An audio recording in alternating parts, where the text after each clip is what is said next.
This is a video about alpha, beta, and gamma decay. So the situation is when you have nuclei, stable nuclei tend to fall on a curve, an N versus Z curve that looks like that. N equals Z, looks like this. What these N and Z numbers are, if you recall from the equations video, the N's and Z are proton number is Z and neutron number is N. Mass number or nucleon number is A, which is N plus Z. Now the smaller nuclei here, N equals Z, they tend to just pile in, just like electrons pile into atomic energy levels. Nucleons, protons and neutrons go into their own set of energy levels. And when the nuclei are small, N equals Z is fine. But as the nuclei start to get bigger, here as Z gets bigger, you need to pile in more neutrons than protons because the protons are repelling each other electrically, trying to rip the nucleus apart. Whereas the neutrons and protons attract one another by the strong force. And so you need the extra neutrons to act like glue to keep big nuclei together. Now, if a nucleus is created such that it's not on this curve, then what it'll do, it'll radioactively decay to try to make it onto the curve. So it'll move over or down, whichever way, depending on the decay, to get onto this curve. So if the ratio of N to Z is too big, it will tend to beta decay. And if it's too small, it'll tend to positron emit. So this is when N over Z is too small. Okay, so what does this mean? And if it's just plain huge, it will alpha decay. So these mechanisms of decay, let's begin with alpha decay. What an alpha particle is written like this. It's actually just a helium nucleus, which means it is simply two protons and two neutrons stuck together. This combination of protons and neutrons just loves to get together. It's incredibly stable. And you can kind of think of these giant radioactive nuclei as containing a whole bunch of little alpha particles already in here that are crashing around, moving at high speeds, and there's sort of like a skin on the outside of the nucleus that keep them in. It's like a wall, there's a barrier, but then every so often they'll quantum mechanically tunnel through and spit out this combination of two neutrons and two protons with fairly high energy. These alpha particles aren't that dangerous. They don't even penetrate your skin or maybe just a little bit into your skin. So they're not a very dangerous form of radioactivity. And usually what they'll do is they'll just grab a couple of electrons and turn into a helium atom. Okay, so how to figure out what's going on with these things. So if you start with a radioactive nucleus that has nucleon number A and proton number Z, so this is just in general, could be any element. And if it's going to alpha decay, it's going to spit out this helium 4 particle.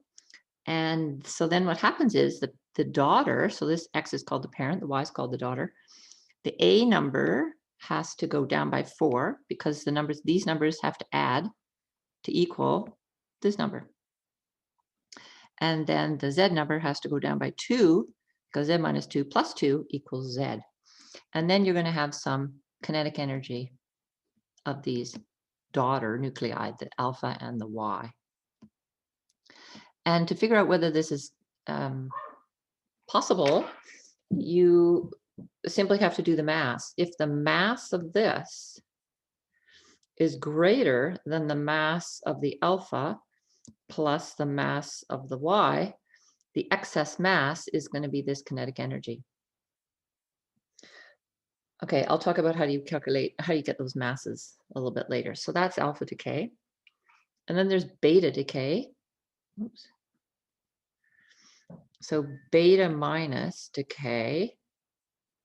What a beta is, that's just a fast electron. It is not an atomic electron. An atomic electron isn't going very fast. It's going about 2 times 10 to the 6 meters per second. A beta particle comes spitting out of the nucleus as a result of a neutron turning into a proton in the nucleus, and it goes really fast.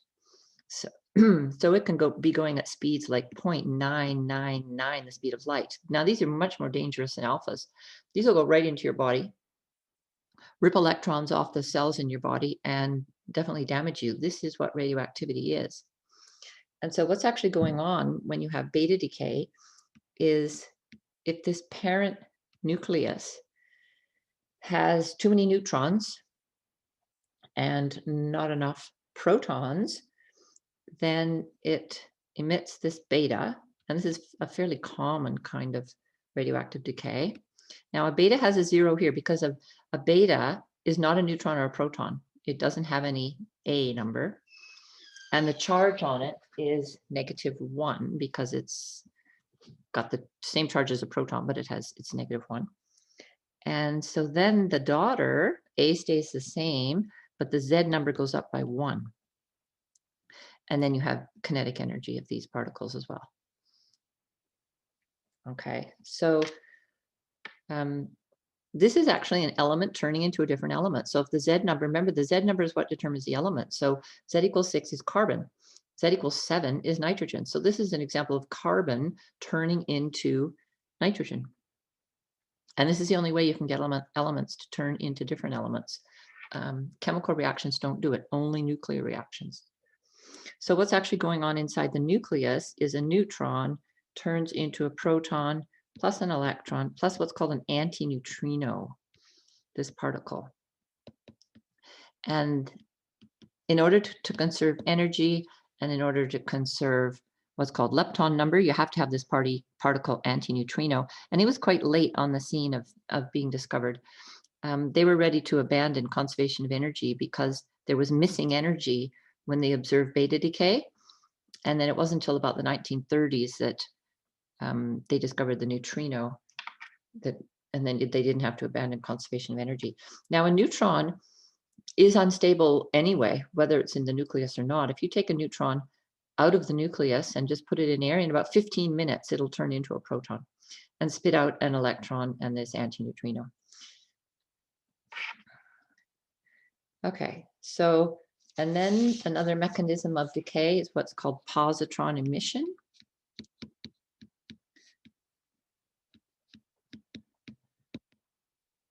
And this happens when the N over Z is too small. And a positron, they call it beta plus. This is a positron. This is just a positive electron. It's the antiparticle of the electron. Whoops, positive electron. So it has the same mass as an electron. Its spin is the opposite direction. Its charge is plus instead of negative.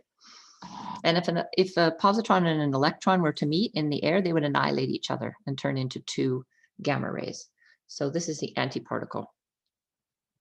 And what happens here, now this only happens inside the nucleus. A proton, so if N over Z is too small and the nucleus needs to try to become stable, it's going to positron emit with a proton turning into a neutron and then a neutrino, not an antineutrino. The reason it's a neutrino instead of an antineutrino has to do with lepton number being conserved. Now, protons are incredibly stable. They will not do this in the air. I mean, this would mean that all the hydrogen atoms would be decaying away. Well, they don't do that. This has to happen inside the nucleus only. Now, people have been devoting their lives to looking for protons decaying, and I think the estimate now is like 10 to the 31 years or something. So protons only turn into neutrons inside nuclei of radioactive elements that have N over Z too small. So an example that this would be if you start with a radioactive element X, if it's going to positron emit, the Z number is +1 because it's this positive charge of an electron. And then the daughter, A, doesn't change because there's no neutrons or protons being lost. Even though you lose a proton, you gain a neutron, so A doesn't change. But the Z number goes down. And these aren't all that common. You don't get a lot of positron emitters because as soon as this positron comes out, poof, it's going to meet up with an electron and annihilate. And then you'll have energy here. Okay. And once again, if the mass here is greater than these two masses, then it's possible and you're going to have excess energy. If the mass here on the left is smaller than these two, well, then it's not going to happen because where's the energy going to come from? Remember, mass is turning into energy with E equals mc squared. And then there's another mode, it's called electron capture. This is another way that if n over z is too small, how a radioactive nucleus can try to become more stable. And what happens here is when you have these, they tend to happen with big nuclei, and it'll be an inner atomic electron actually that sort of gets sucked into the nucleus. And so inside the nucleus, a proton will combine with that electron, and a proton will then turn into a neutron. And it stays inside, this doesn't come out. And the way you know that it's happening is because the proton number goes down, which means the Z number goes down by 1, which means that you have a new element, a different element. Okay, and then another one is gamma decay. And this is a very common kind of decay. The gamma particle, this is a gamma. That's the symbol for a gamma. It's just a photon. This is just a high energy photon.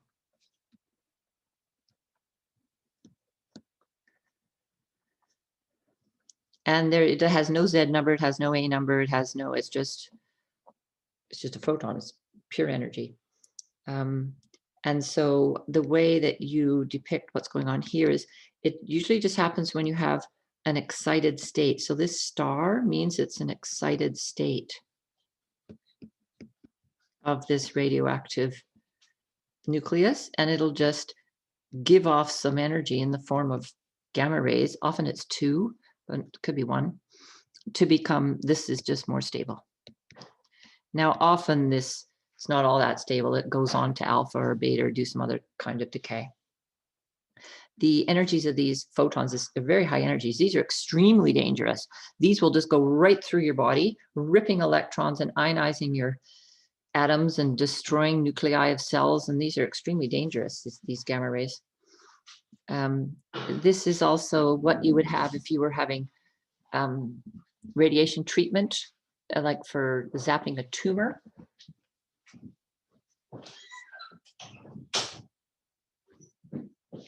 They use cobalt-60, which emits 2 gamma rays, although these days they use really high energy X-rays, which are right next to the gamma ray in the electromagnetic spectrum. Okay, now if you're needing to calculate these masses and whether these things are energetically possible, let's just take an example here. Say we have carbon-14, that's a radioactive isotope of carbon, and it likes to beta decay. So it'll turn into nitrogen, it'll emit the beta, remember, which is a 0, -1, and then the antineutrino. Now, the antineutrino, you neglect the mass of this. I mean, these do have a little bit of a tiny mass. In fact, this is what I did my master's degree on, is whether or not neutrinos have mass, but that's another story. Okay, so we want to know how much energy is going to come out of this reaction in the form of kinetic energy of this beta. So you take the mass of the carbon-14 atom. Now, when you look, this is given in the problem, or it's given in the textbook on page 1443. There is a table of atomic. Now, the atom, member, has electrons in it. If we want just the nucleus, when we write this, we're really just talking about the nucleus, the nuclei. We're not talking about the whole atom with the electrons. So we have to subtract off the electrons. So this has 6 electrons, because if Z equals 6, that means there's 6 protons and there's 6 electrons in a neutral atom. So then you subtract off 6 times the mass of the electron. And that will do it on the left for carbon-14. And then on the right, you do the same. You've got the mass, the atomic mass of nitrogen 7. It's in the table, but then you have to subtract off the 7 electrons from that. And then you also have the beta, which is just the mass of the electron. Okay, and if this on the left is bigger than on the right, whatever the excess is, that's going to be the kinetic energy or the energy of reaction that they ask for. Okay, now these values in these tables, you're going to notice are in funny units, which is the atomic mass unit, U, or atomic mass unit. And what an atomic mass unit is, it's defined to be exactly 1/12 the mass of carbon-12. It's sort of just around the mass of a proton and a mass of a neutron. But to be more precise, it's actually 1.6605 times 10 to the minus 27 kilograms. Okay, so that is a mass. Now there's another unit that we use here, which is electron volts. 1 electron volt is equal to 1.6 times 10 to the minus 19 joules. Okay, it's the energy that 1 electron gets when you accelerate it through 1 volt. And 1 MeV is obviously a million of those, so it's 1.6 times 10 to the minus 13 joules. Now, if you use the equation E equals mc squared, which states that energy is equivalent to mass, and you put in the mass of 1 atomic mass unit here in kilograms, and you put the speed of light, which is 3 times 10 to the 8 meters per second, you get the number of joules in 1 atomic mass unit. And then if you convert that to MeV, you end up getting that 1 atomic mass unit is the same as 931.5 MeV. Now you'll notice, you'll think, this is mass, this is energy. This is actually the conversion between mass and energy. So this is the mass to energy conversion. And whenever we do nuclear physics or particle physics, we always talk about masses in terms of energy. Energy and mass are the same thing. We always talk about MeV. So when you're calculating binding energies or energies of reactions, you always do it in MeVs or electron volts. If you need the mass of the electron in atomic mass units, it's in your textbook, but the number is 0.0054858. And you need to have this kind of accuracy because the differences in atomic mass units are very small. Okay, so that's probably enough for this video, I think.